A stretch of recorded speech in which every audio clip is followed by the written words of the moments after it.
e saiu com a irmã, mas acabou no final ela morrendo e descobrindo que ela não tinha doença nenhuma, que era tudo invenção da mãe dela, né? Conseguiu viver um tempo da vida dela, só que ela morreu, mas morreu de outra coisa totalmente diferente do que a mãe dela falava que ela obtinha.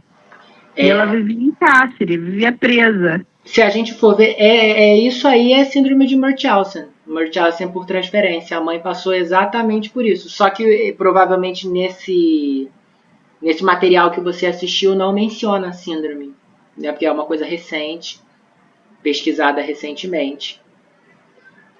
Gente, eu acho que a medicina ela ainda tem que avançar bastante. Só que os médicos em si, eles precisam não estar em pedestais conceituais.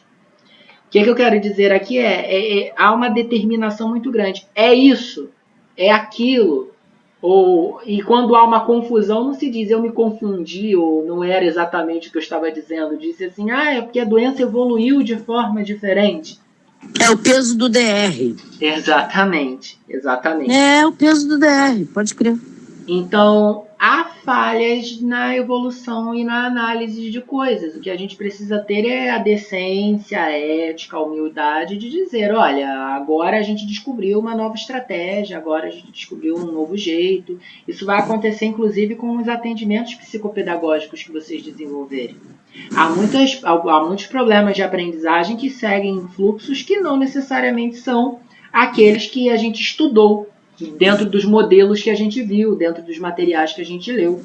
E depois a gente vai descobrindo outras coisas em contato com outros pesquisadores. Por isso que eu coloquei para vocês lerem aquele artigo sobre o coronavírus e o cérebro da criança. Porque daqui a algum tempo a gente vai receber em consultório crianças que vieram dessa etapa da pandemia. Vão ter problemas de aprendizagem surgindo aí. E aí muitos problemas de aprendizagem não tem nem raiz psicológica nem neurológica. Tem raiz pedagógica. Por quê? A criança estudava, a professora usava videoaulas, só que a família não exibia as videoaulas e a criança começou a desenvolver um problema sério de aprendizagem. Será que isso aí é uma questão de intervenção psicológica ou essa criança precisa só ser reapresentada aos conteúdos? Entende? Então, mesmo. Tem uma série de coisas que vão surgir daí. E aí, quem era psicopedagogo há 5, 6 anos atrás, nunca teve nenhum paciente que passou por essa situação, que é a primeira vez que essas crianças estão vivendo uma pandemia. Então, novas coisas vão surgir. E dentro de ciências terapêuticas, como a nossa, são essas idas e vindas mesmo. Entende? Agora, esse ponto que vocês levantaram, que é a raiz dos pseudo-neurocientistas, que são o pessoal da PNL, é o seguinte: de fato, o nosso cérebro cria condições físicas para coisas que a gente crê com muita força. Então, por exemplo, a cura pela fé é considerado um ponto muito interessante de estudo nas neurociências, porque você consegue expelir alguma coisa do seu organismo, como, por exemplo, células cancerosas, por concentração. Então, quando a pessoa fala, eu fiquei curado do câncer sem fazer quimioterapia, sem fazer radioterapia, desapareceu do meu organismo, porque o cérebro produziu substâncias que fizeram com que aquilo saísse, fosse expelido do corpo da pessoa. Uma pessoa pode ficar grávida sem ter ficado grávida, como é o caso que foi na... Eu conheci uma que ficou grávida com 6 meses, até 6 meses. Tinha desejo e tudo. E não estava grávida. Exato. Depois, quando ela realmente ficou grávida, é Maria, era Maria o nome dela. Depois, quando ela realmente ficou grávida, ninguém acreditava. Isso é nada. E era grávida mesmo. É a história da lebre, da tartaruga e da lebre, né? Ela fez, tinha desejo e tudo, a barriga ficou enorme. Quando chegou lá, tinha nada. Aí, naquela época não tinha como é hoje, né? Tanta medicina, né? Aí, quando ela realmente ficou grávida, ninguém acreditou. Nada, tá grávida nada, barriga crescendo. Outra vez também cresceu, não sei o quê. Resumo. Foi e descobriu mesmo já tinha passado um tempo, ela já estava com bastante tempo de gravidez, quando realmente o médico confirmou que era gravidez. Entendeu? A tal da psicológica. Que coisa, né? Gente, eu vou sair e voltar da reunião, porque me sugeriram fazer isso, que ajuda ao pessoal que está tentando entrar. Tá? Eu só vou fechar e voltar. Não fujam não, hein? Vocês vão continuar aí soltas. Nem faz bagunça.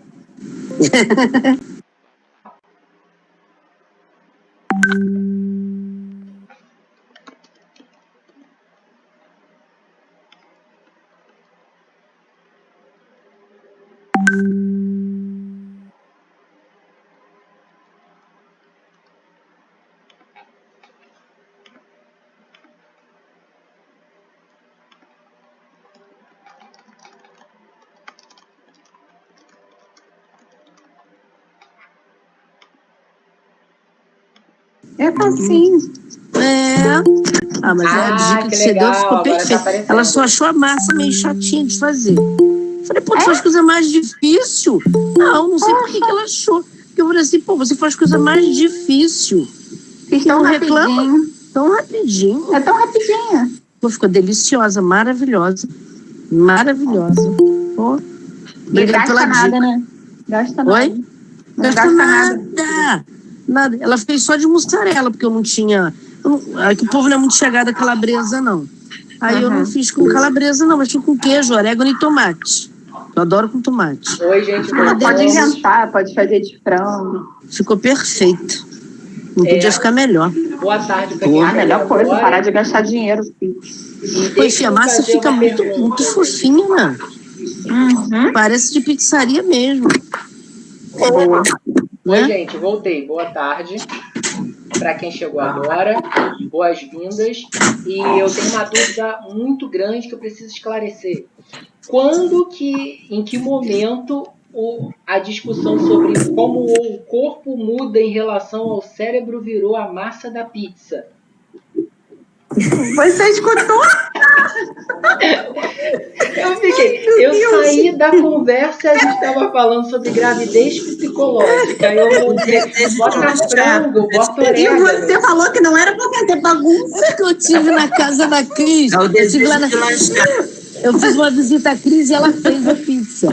Fez uma pizza maravilhosa e ensinou a receita. Eu falei, Carol vai fazer, que é minha filha. Falei, Carol, com certeza. E realmente, foi anteontem. Ontem Carol fez a pizza. Ela estava me perguntando como é que foi a pizza, não sei o quê. Entendeu? É porque ela não me responde no zap. Se mandar zap pra ela, ela não responde. E a gente com vontade de conversar. Olha, segue a receita da Cris, maravilhosa. Cris, bota no grupo depois. Isso, bota no grupo depois. Eu aceito também a receita da pizza. Maravilhosa. A Raquel também está curiosa sobre a pizza. Deixa a receita, por favor. Pessoal, vamos voltar. Então a gente estava falando um pouquinho sobre essa questão de como o corpo pode alterar determinadas funções e determinadas questões com a programação neurológica, né? O nosso cérebro, ele de fato comanda, né? O cérebro é como se fosse o quartel-general, o HD do nosso corpo. Então, de fato, o cérebro comanda as atividades do nosso corpo. A questão central dessa discussão aqui é que há tratamentos que fazem uso dessas funções do cérebro. Vou dar um exemplo. Quando uma pessoa perde um órgão, por exemplo, um braço ou uma perna, essa pessoa ela pode desenvolver uma síndrome chamada síndrome do membro fantasma. A síndrome do membro fantasma considera em sentir uma dor muito forte no órgão que não tem mais. Então, por exemplo, imagine que eu não tenho esse braço e aí eu continuo sentindo uma dor no meu pulso. Só que eu não tenho mais o braço com pulso, mas eu sinto uma dor muito forte no pulso. Porque o seu cérebro, ele veio com um pedacinho, uma área, né, um suco responsável pelo seu braço, pelos movimentos do braço, pelo movimento da mão, pelo movimento dos dedos, e aquele órgão não tem mais. E aí o que acontece? Os neurônios vão se comunicando e não encontram movimento ali. E aí o que vai acontecer? Uma dor muito aguda.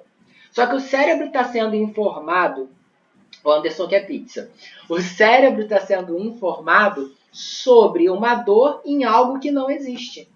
E aí como é que é feito um tratamento para a síndrome dos membros fantasmas? A pessoa é colocada em um local com espelhos, e aí ela estica o braço que tem, fica abrindo e fechando as mãos, e ela está vendo pelo espelho o outro braço como um reflexo do braço que está abrindo e fechando as mãos. E aí são feitos tratamentos nesse braço que ela ainda tem, como se fossem para curar o braço que não tem.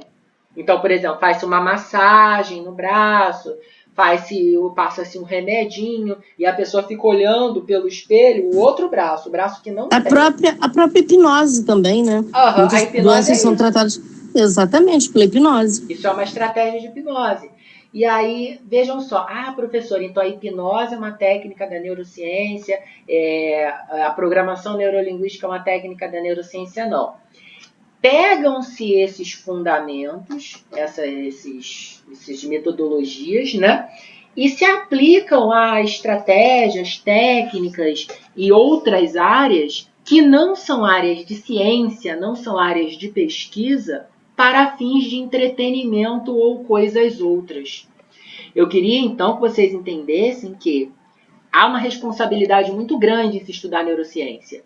Há uma responsabilidade muito grande em saber que existe uma série de coisas que a gente está falando aqui que podem ser utilizadas para o bem ou para o mal. E que vocês não podem, a partir daí, violar códigos éticos, por exemplo, fazer uma consulta no neuro e falar: eu sei que não é nada disso que você está falando, porque eu sei que você não disse isso, porque aqui no Brasil a gente não tem equipamento para isso. Ou eu sei que você está me receitando esse remédio por esse motivo. Né? Quando a gente for estudar, por exemplo, neurotransmissores, a gente vai ver que tem a adrenalina, ela pode ser injetada na veia. Né? E que a gente tem drogas, por exemplo, que ativam a nossa adrenalina. O que a adrenalina faz com a gente? A adrenalina faz com que a gente tenha foco, velocidade e presteza.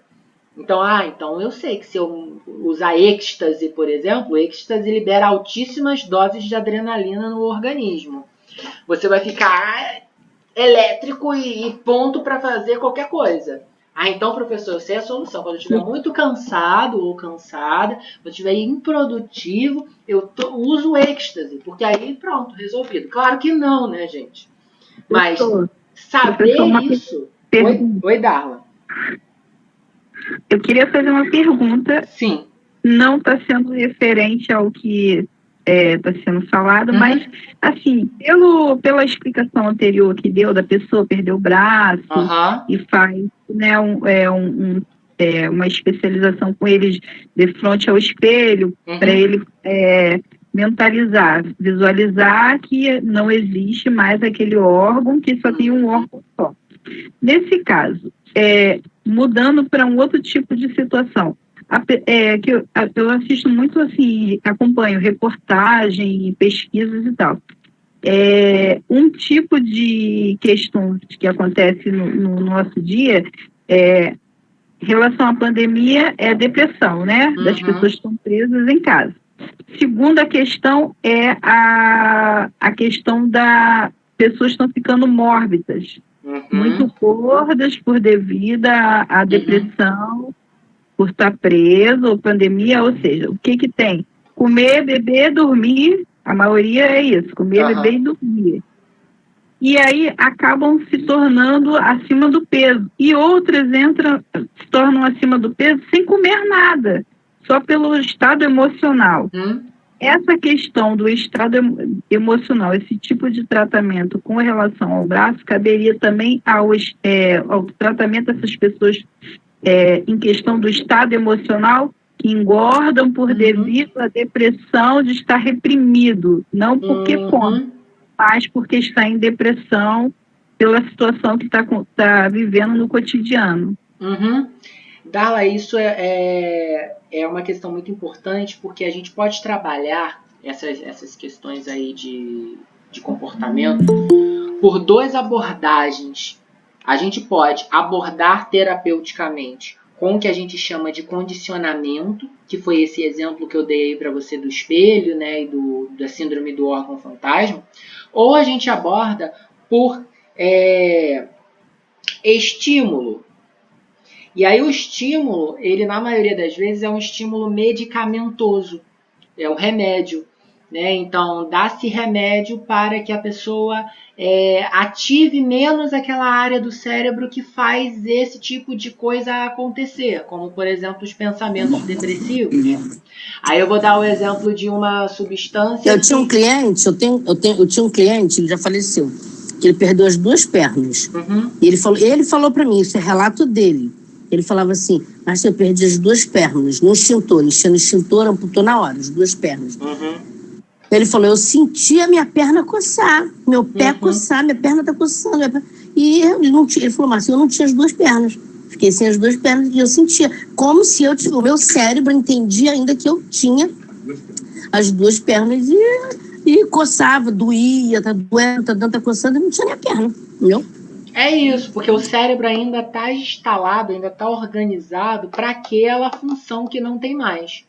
E aí, quando se percebe a inexistência, há a dor ou algum outro efeito mais. Né? Conforme eu estava dizendo para Dala, o condicionamento é o estímulo. Então, por exemplo, como que eu posso resolver esse caso? Eu posso condicionar essa pessoa a perceber que existem outras coisas a serem feitas nessa nova estrutura, que foi o que eu trabalhei muito com a turma de psicopedagogia na primeira vez que eu dei aula, e foi a primeira vez que a turma teve contato com as disciplinas à distância. As pessoas, eu não vou conseguir, eu não sei mexer em computador, eu não sei. Então eu trabalhava numa abordagem de condicionamento. Qual era a abordagem de condicionamento? Eu precisava liberar no cérebro de vocês, por condicionamento, dopamina. E o que é a dopamina? A dopamina é um neurotransmissor, é um hormônio. Hormônio e neurotransmissor é a mesma coisa. Ele é um hormônio, ele é um neurotransmissor que faz com que a gente sinta prazer e tenha foco. Prazer e foco vem com a dopamina. E aí os meus neurônios vão se comunicar de um jeito. E eu precisava liberar altas doses de ocitocina. E aí o que é a ocitocina? É o hormônio da felicidade. Então eu precisava que vocês se sentissem felizes. E aí como é que essa felicidade vem? Por estímulo. E eu falava, muito bem, que tá ótimo. E a adrenalina, ela atenua. A adrenalina a gente conhece bem, né? A coisa da agitação, correr, fazer. A adrenalina, ela atenua a ocitocina e a dopamina. Então o que acontece? Quando a adrenalina sobe, você ganha foco e velocidade. Mas você perde organização mental da dopamina e tranquilidade e felicidade da ocitocina. Então você dá uma surra em qualquer um, mas você não consegue parar e refletir sobre a vida, ou o porquê e o pra quê. Nunca alguém que caiu na mão com alguém, nunca ninguém que caiu na briga com alguém, enquanto estava batendo, estava pensando, qual será a história dessa pessoa? O que aconteceu, né, nessa vida? Por que eu estou batendo? Porque se a pessoa pensar nisso tudo, ela está racionalizando. Aí você só quer bater.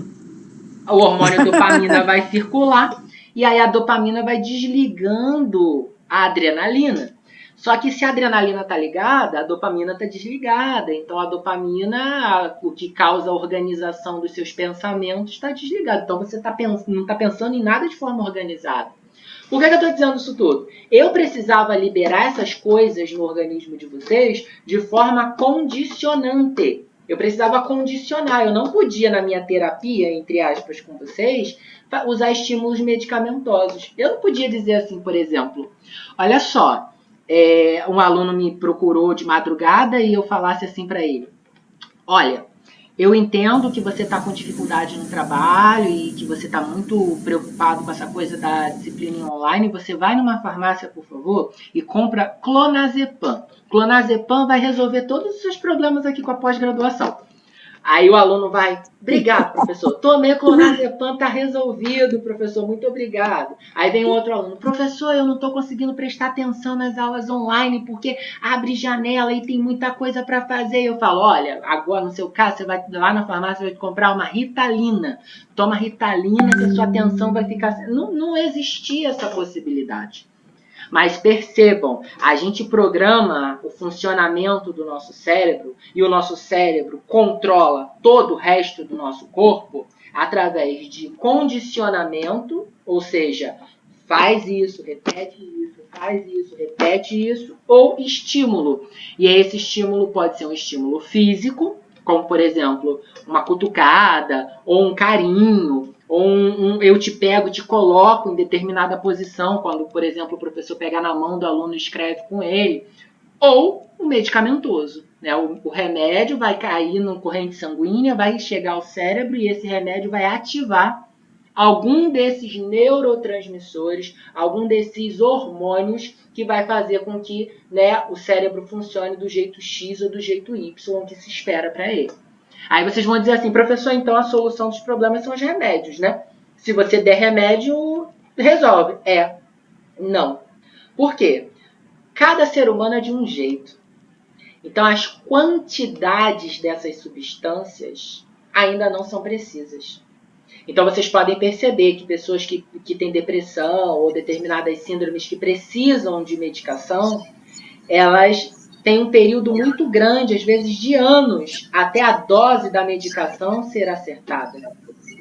Né? Escuta-se, por exemplo, crianças com TDAH que começaram a fazer tratamento com neuro e psiquiatra e psicopedagogo e todo o resto da equipe e fica muito devagar, fica meio aérea, porque começou a fazer o tratamento com Ritalina e o médico deu uma dose que não bateu com a dose que essa criança deveria ter. Cada pessoa é uma pessoa. Professor Vitor, esse condicionamento aí foi o que foi tratado no filme Laranja Mecânica? Do Alex? É isso aí. E aí é que é o problema. Eu estou dizendo para vocês, a neurociência, esse conhecimento em neurociência, pode ser usado para o bem ou para o mal. Como toda ciência, né? A gente pode ter a bomba nuclear aí nas nossas mãos. Porque se eu percebo o funcionamento dessas coisas, eu posso usar isso de forma negativa ou de forma antiética, sem saber as consequências. Quer ver? Oi, Rose. Como você está falando em condicionamento, existe um livro do Leonardo Boff que se chama Águia e a Galinha, né? A pessoa, às vezes, é uma águia, mas ela é condicionada a viver como uma galinha. E aí ela não conhece suas potencialidades. E aí o papel do psicopedagogo é justamente esse, é fazer com que a pessoa se descubra, né? Descubra esse potencial. É isso. É esse o ponto. É esse o ponto. E aí a gente tem que só entender, então, que o cérebro, ele é o nosso painel de controle do corpo. E através do cérebro a gente consegue, né, fazer qualquer coisa. Não estou sendo que nem os coaches, não. Só estou dizendo, o ser humano pode fazer qualquer coisa por esse condicionamento cerebral. E aí vocês vão dizer assim, Vitor, essa disciplina dá conta de apresentar para a gente em detalhes? Óbvio que não. Nenhuma graduação em neurologia vai dar conta de apresentar todo o funcionamento do cérebro, até porque tem muita coisa que a própria ciência não sabe ainda sobre esse órgão. Por exemplo, a gente não tem ainda nenhuma ferramenta que mostre claramente onde está a mente dentro do cérebro, mas ela está lá no cérebro. A mente, sabe? A nossa mente que está pensando agora. Você está pensando em coisas. Isso não é o cérebro, não tem uma área do cérebro específica que esteja fazendo isso. Mas quando você pensa, despertam emoções. As emoções estão lá dentro do cérebro. Elas estão sendo liberadas, né, por glândulas, e essas glândulas elas soltam esses hormônios que são neuroestimulantes, que vão trazer raiva, dor, angústia, prazer. Um filme muito legal para entender o funcionamento dessa grande máquina que é o cérebro, que controla o nosso corpo, é o desenho Divertidamente. Alguns já devem ter visto. Sim, das emoções. Porque Divertidamente mostra pra gente exatamente como que o cérebro funciona no que diz respeito aos hormônios e às emoções. Certo? Recomendo, então, Divertidamente também para entender todas essas discussões.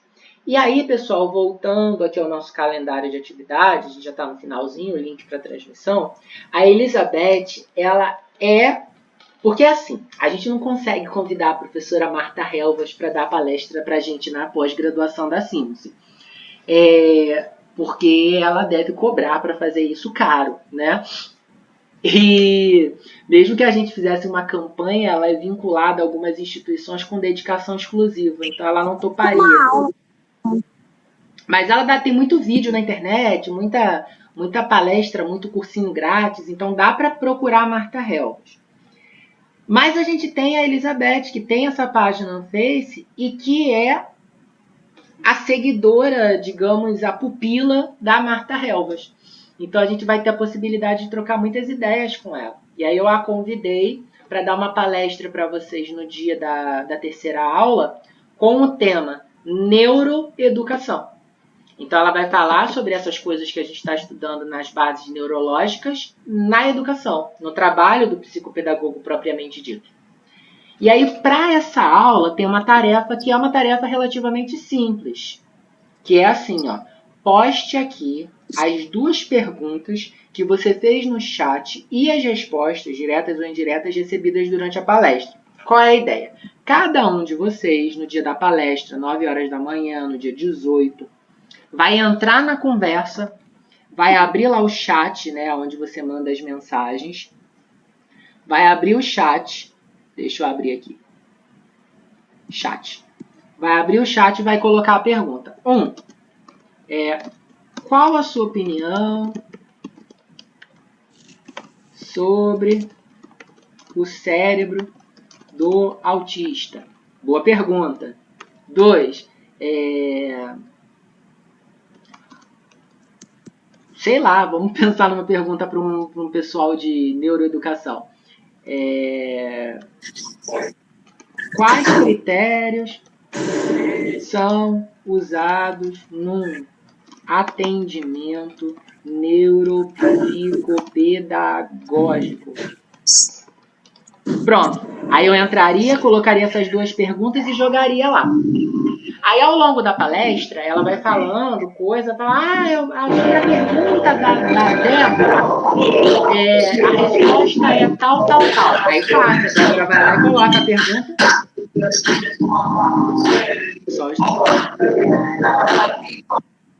Pronto. Sobre a pergunta da Débora, ela respondeu direto, aí a Débora vai lá e anota. A resposta foi tal, tal, tal, tal, tal. Só que tem perguntas que ela não vai falar exatamente assim. A pergunta da Débora foi, mas ela falou no meio da palestra a resposta da sua pergunta. Você vai lá e anota a resposta.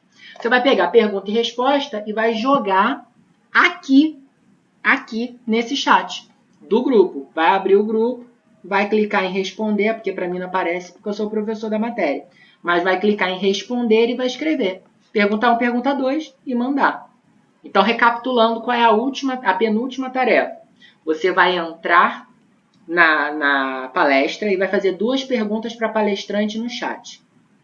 Vai esperar a resposta e vai lá no grupo, depois que terminar a aula, lá no Classroom, vai clicar aqui em tarefa da aula 3 e vai postar a pergunta e a resposta dada por ela. Entenderam?